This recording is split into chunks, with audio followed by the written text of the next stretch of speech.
Episode 506 is entitled Better to Marry Than Burn. This is all about Jocasta's wedding, obviously, and what's different in the show than the book is we have the addition of Murtagh. We all loved the character and the way Duncan brought him to life. It really shined in the show, so we wanted to make sure that Jocasta married Duncan Innes.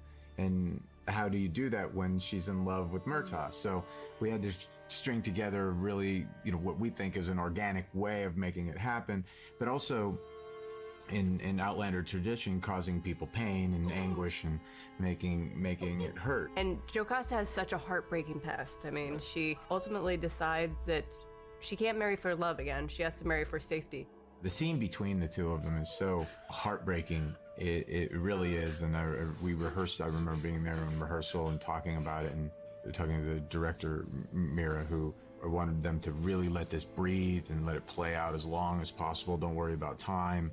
Let it be organic. And because you want people to feel with them the anguish. And this little love story that we get to tell, it's broken. It's not really meant to be. And then we have on the other side of the story, we're telling Jamie and Claire's story, where it is meant to be, and they work through everything to be together.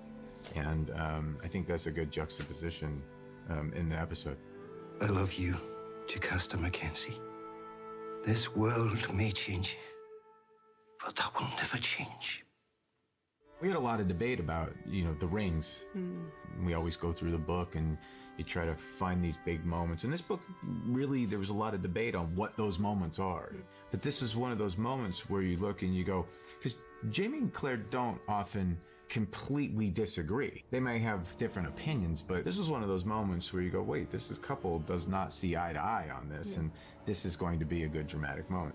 In Jamie's mind, it's trust me.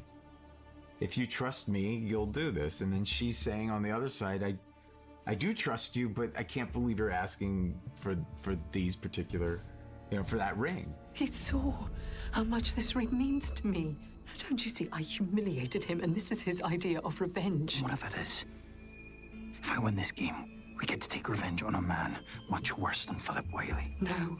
Do you think the writer's room, it was split among male-female in terms of the men thinking, what's the big deal that Jamie's gambling with Frank's ring?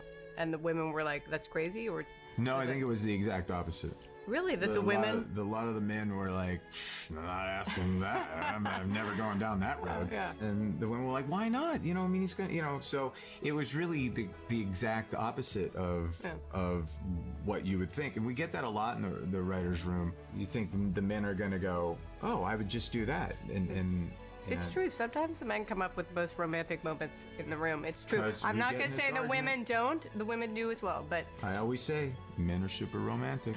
They can. I say women like romance, but men have to be romantic. This is what usually gets me kicked out of the room.